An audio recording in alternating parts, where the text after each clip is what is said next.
Well, good day, and welcome to another edition of Lanark County Confidential. I'm your host, Mike Lynch Staunton, and today's episode is number 32. 32? 32, okay. This is my final Need for Speed discussion. I sort of didn't get carried away, but I may not have explained everything fully. I got an email from a guy saying he wanted a bit more explanation because he was trying to set his bass boat up. So I'm going to run through a couple of things about, and I found a couple more good websites here, so this will help. Lanark County Confidential is being brought to you by Reno Viala Outdoors Internet Radio Network, WRVO. And we're proud to be a member of that. And, of course, this is a production of MLS Outdoor Media. And we're being sponsored by Rusty's Tackle Shack, who has the largest selection of gambler lures in Ontario. I got to say, probably even Canada. I mean, the box stores may have may have 20 bags of this, but I got everything here, so...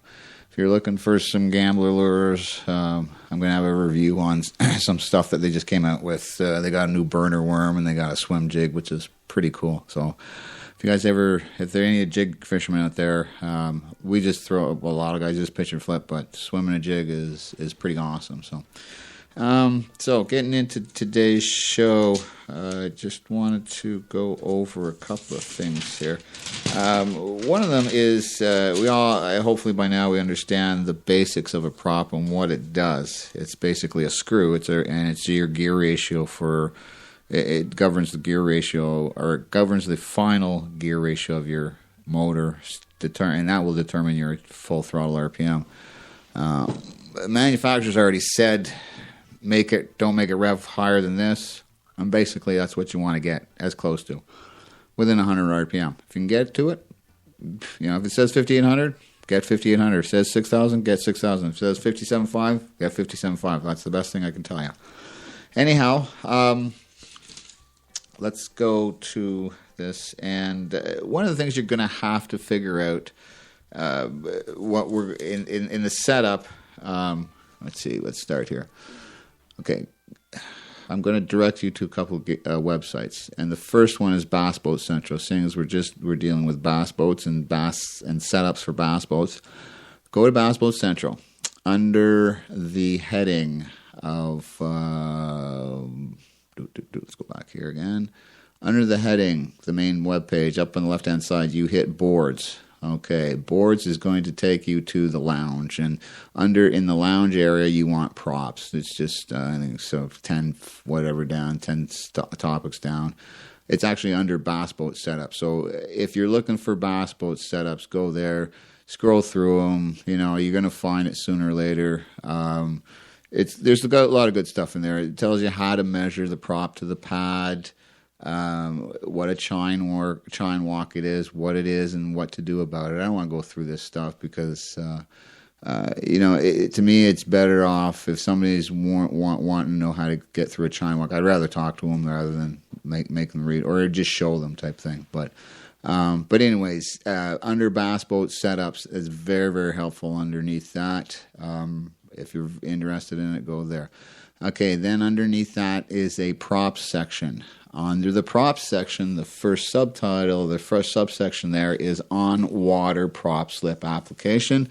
Under that prop slip application, there you go. There's your iTunes, your Apple app, and then you go down to the bottom of the page, and it gives you, or halfway down, 3/4 of a day, it gives you the Android app. Very, very, very helpful. I use it, and it's eliminated. I had a Mercury slide rule, and it's eliminated that. So anyways, okay, the next one is eNation. You go to Evinrude Nation, eNation, and under the Bill Granis, it's called About Propellers. That's what it is. You go into the eNation, and then you go to the owner zone, and you go under let's see how I found that guy. How did I find that one? I don't know how I found that one, but anyhow, Under that, in the owner zone, there is a subject called About Propellers, and the tech guy's name is Bill Granis. Really good stuff there. It goes through a lot of what I talked about in the last two episodes and stuff. It gives you information about the props. It gives you a quick reference chart about recommended RPM and wide open throttle RPM for all your E-techs there. And then down at the bottom, it has some links. It has a prop selection guide, a prop slip and speed calculator, another prop calculator, smartphone, iPad, propeller apps. I haven't seen that one yet. Determine gear case ratio. There it is. There's a determine gear case ratio, which is very handy to determine your gear case ratio because you need certain values in order to do your prop slip ratio. Okay, now why is prop slip so important?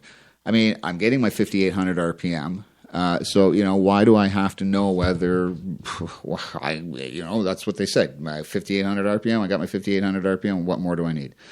Well, here's the thing. What happens is that 5,800 RPM could be 5,000 RPM worth of thrust and 800 RPM worth of nothing. So, and I'll explain this to you in two little scenarios that came up to me in my years of propping and setting up bass boats. One of them happened years ago when I was at a shop in Ottawa. We had a sponsored guy. He had a really nice, it was a fast boat. It wasn't like it was pretty fast. It was one of the faster boats around. And, this guy back then, a lot of the guys, it's all into speed, all it's in speed, all it's the speed, Didn't matter how the boat handled rough water, but as long as I beat you there, that was fine. So, the skeeters that were out there were weighing in at about 1,300 pounds, some of them, and they were ridiculously light, but they went ridiculously fast, but they fell apart in rough water. So, same thing with other ones, what happened was we were sponsoring this guy, so we had 175 on his boat for the first year. And then he wanted to up it to 200, so brought a brand new 200 in, put it on the back. At the same time, he had gotten this prop from his buddy who thought he knew what he was doing, and this guy rebuilt it for him. Said said this is a special job for you, and stuff like that. Oh, I should turn the phone off when I'm doing this. So, anyways. I'll call you later. So, sorry about that. Let's turn this off now. Go to silent mode. So, brand new 200, put it on the back. The guy takes it out. It's got an awesome speed to it, but it just won't come out of the hole. And he's thinking it's down on power and stuff. Oh no! First, we ran it with a different prop, and it was he had three different props or something like that. So he was playing with the props, running it with the different props, and never found a good prop to run it with. Started blaming the motor, saying it had problems and stuff. Brought it back, saying, this isn't working, that's not working. I went to check it out, and everything was fine the first time. But then eventually it did drop cylinders, so I did end up having to change the ignition module on it and some electronics and stuff like that, all done under warranty. The guy kept complaining about it. Still complaining that it's down on power, won't get up on plane and stuff like that. And I eventually ordered in what's called a test prop from OMC at the time, from Evinrude, and threw the test prop on. And basically what the test prop does is it allows you to put load on the engine but no forward thrust. So without load on the engine and no forward thrust, as long as you turn a certain RPM, then that motor should be turning, 200 horsepower or whatever. So it met that criteria, but the guy still didn't believe it. So I ended up, I probably rebuilt the carbs on it, the fuel pump. I did a bunch of things. I eventually replaced the power head, and it still didn't make a difference. So I had left that employer shortly after that. And this guy, and I said to him, I said, like, you sure it's not this? Are you sure it's not a prop? Oh no, this is my buddy. I got, and just to say that it's not a prop, he had 3 different props, and said this didn't work, this one, and I don't know because I was never in the boat other than trying to determine wide open throttle and stuff like that. So I was probably in the boat for maybe about 20 minutes. And from what I could see, it was half decently to get up on plane and stuff like that. But I wasn't as experienced in my I wasn't experienced in the setup as I am now. So, actually I was, but I probably didn't have enough balls to tell the guy he was full of shit. So, what ended up happening was, I had a boat from the same dealership that I had played with all summer and had it running real good. He saw it running. He grabbed the prop off that, threw it on the back of his, and his boat sailed. The one thing that I had heard about some of the OMC props at the time is that when they had pulled them out of the dies and they were grinding on them, the guys that did the grinding weren't sure exactly how to do them. They ground too much of the back edge off them, and they lost some of the cupping, and so those props had a bit less bite. So that could have been one of the issues. So, but anyways, that leads to my next recommendation here, which would be to take any prop that you have and have it sent to a reputable shop, not just Joe's Welding, or and have it rebuilt, recupped, and do that on a biannual basis. Especially, I would say if you're aluminum, do it on a yearly basis. If you're stainless, do it on a biannual basis, every 2 years. So, anyways, I had this other guy's boat, a Bass Cat with, I think it was 2.25 HO. We were, and I kept telling people, lab finish prop is the best thing, and and our blue planter prop, and Mercury calls it lab finish. They charge $800 for it, but you can get it from other shops for for about $600. Mercury is from anywhere from $800 to $1,100. Put it that way, depending on the prop. I've got a prop shop down near Peterborough who does it for about $600 polished, $400 not polished. So we had 2 Trophy Plus 4-blade Merc props. Sent one to my guy in Kawartha. And just threw the other one on. So we have a baseline of out of the box stock prop. And the numbers we ran on that one were 71 miles an hour at 5,800 RPM. It was okay to get on plane. It was a bit slow to get on plane, but it wouldn't hold its bow in a tight turn. And there's one other thing that was a bit different about it. So, and this was a full load. This is live wells full, gas tank 3/4 full, and stuff like that. So, and 2 people in the boat. So it was pretty close to a full load. The next thing we did was we put the blue printed prop on, and it lost 1 mile an hour and lost 100 RPM. But that just tells me that it has way more bite. Now the whole shot, I could back out of the whole shot all I wanted. Before, with the just straight out of the box prop, if I backed out, I had to let the boat come back on plane. So there was no bite to that prop, is what I'm saying. In a tight turn, didn't have to trim in. It held the bow all the way through the turn.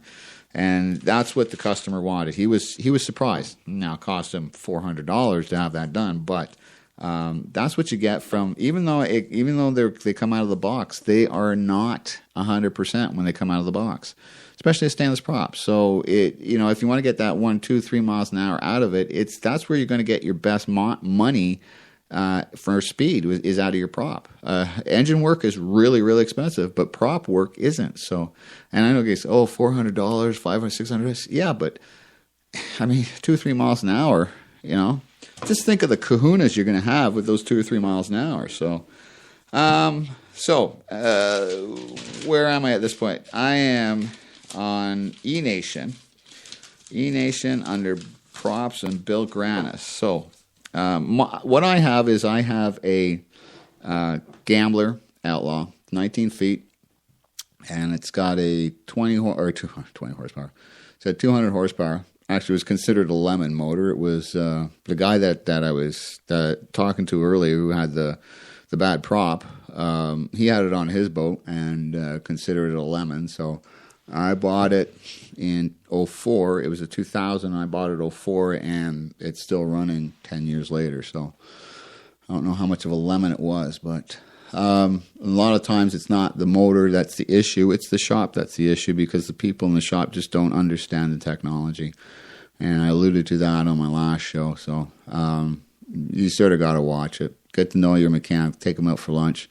Feel him out. See whether he's into it for the money or whether he's really into it for anything else other than a paycheck. So I was doing tournaments and I was racing when I was doing motorcycles. So I was into it for everything.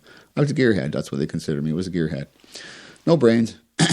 Head full of two-stroke oil, and all you want to do is go fast. So it's kind of stupid. But so to get back to where we were, on the eNation website under props, we have the theoretical prop calculator there. And what that does is it gives you your theoretical speed, which means what your motor would turn or what you should turn considering everything was perfect, okay? What it also has there, it has a prop slip calculator as well too, but I'm going to just go to the another prop calculator, I believe it is. Yes, under another prop calculator. Now, this is the best one because it gives you the calculation for theoretical top speed. Your theoretical top speed is your RPM over your gear ratio times the pitch, your prop pitch over constant. And your constant is dependent on miles per hour or nautical miles per hour. So for miles per hour, it's 1056. So what you do is your RPM over your gear ratio. So my RPM was 5,800 RPM. My gear ratio is 1.86. And then I times that by the pitch over the constant. And it comes out to a magical number of 76.7 miles an hour.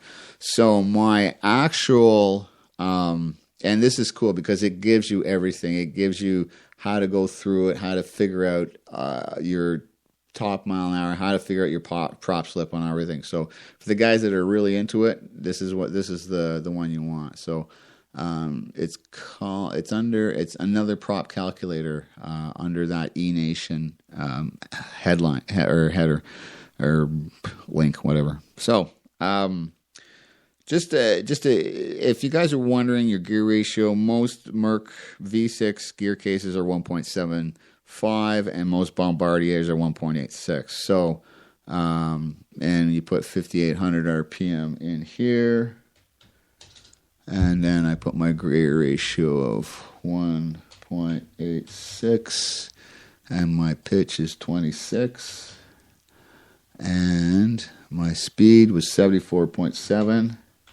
That's my actual speed, and number of decimal places. So it's going to give me a 2.70% slip, which is, in my own words, pretty damn good. 10% is what what they consider okay, but 2.7. I mean, we're talking, and that's because the guys that I got do my props, he's very, very good. John at Kawartha Prop is very good. I will put him against any of the guys coming out of the States, any of your Croxtons or whatever, who you ever want to talk about. I got no problem here with when I do when I set up a boat for a guy, it works really, really well afterwards. So, and he's one of the reasons.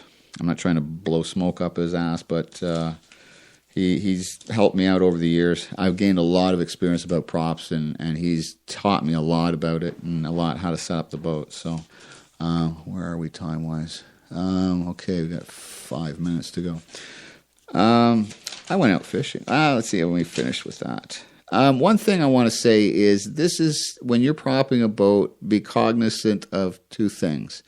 One of them is that you have the tether cord attached to your life jacket. And the second thing is your water pressure. As you start going up in engine height, because the motor can or the boat can and stuff, if you're still chine walking a bit, jack her up, because a lot of times that chine walk is because the motor's too low.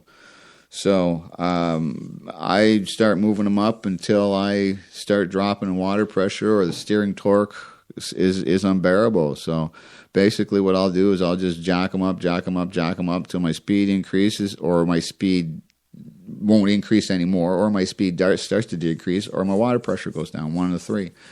And then once that happens, I'll drop it usually about a quarter to an eighth of an inch, and that's it. That'll be the best, because the boat's going to run differently in the springtime, summer, fall. So spring and fall are going to be the same, but summer it's going to be a bit fatter, so it's going to be a bit slower. So that's one of the things you just got to watch out for. When you do all this sort of stuff, you should be doing it in the springtime. Water's harder, air's better, denser. You get better numbers out of it, stuff. So let's see. We've done the apps. We've done the gear case. I told you about my experiences. If you want me to do it, give me a call. I'll do it. Drop me a line. I got no problem. It's easy for you. With the stuff on the internet and stuff, it's pretty easy to do. So I think pretty much if you're wondering how much slippage you have, figure out your theoretical mile an hour, base it on your GPS mile an hour, and then you're going to get your percentage. And if it's anything, if you're a bass boat and it's anything above 5%, you're wasting your fuel. How's that one grab you? So this thing could save you gas. How's that? And at about $1.35 to $1.50 a gallon this summer, I think this may be. Hey, geez, think about this. Think about if you wasted $400 worth of fuel this summer because you had a 10% prop slippage. That $400 you could save yourself in fuel. So this is what I'm trying to get across to you guys. And the boat's going to run better, and it's going to feel better. The whole shot's going to go. When you're on TV, it's going to go nicely. It's not going to be one of these, I'm pushing a hill of water trying to get it up on planes. So, and I explained last week that, I rebuilt the guy's motor, and he didn't want to spend the $400 on his prop, but he said, well, the motor's no good. Well, there you go. He's obviously a marine mechanic. So I got out fishing. It was fun. Finally got out in the boat this year. Took it out last Saturday and went to Big Rito to try and jig up some lake trout. But unfortunately, I think everybody was having the same problems. High water, probably a bit colder temperatures as well too, and I don't think they're moving in to their usual spots right now. I'm not sure, but time will tell. So I decided, I'm going to go check out some crappies, and went and look for some emergent lily pads, and found a whole bunch of little perch and not rock bass, but bluegills and sunfish and that. But I did get a couple crappies. Nothing big though. More bluegills and more not sunfish. Sunfish. Pumpkin seeds. That's what I'm thinking. I having braid fade here. So it was okay. I talked to a couple of guys out there, and they weren't catching much. But I did see a couple of people the next day. Did half decent. They got a couple of Lakers. So all I know is that everybody around me was having the same luck I was having. I didn't see anybody pulling anything up, but there were probably only about 10 boats out there. So I would have expected a lot more. It was a nice day, but the water was big time high. So and that's the next thing I just want to allude to is you got to watch it out there. Water levels are still big time high, and the creeks and the rivers are still running fast. I was down by Richmond yesterday, and I was looking at the what's the river there, and the Richmond. I just got a brain fade there, not the carp, but anyways, the Jock, and the Jock was just wow. I mean. It's still high. It's usually dropped down by this time. But I talked to a guy on the Ottawa River, and he said the same thing. He said it's still high big time there as well, too. So be careful. Any of you guys bank fishing and stuff like that, just be careful. It's probably going to be another month for the levels to... Well, I was at Rito Ferry Marina, And the water level, Big Rito, well, the one that John McLaughlin owns. And I've never, I mean, I had to put I had to take my shoes off to put my boat in because the water was that high. So, I don't know what to say. All I know is the shallow water fishing is probably going to be good this summer. So, I guess that's it. I've probably exhausted this subject to its nth degree. Hope you enjoyed it. I did. Once again, we're being brought to you by MLS Outdoor Media.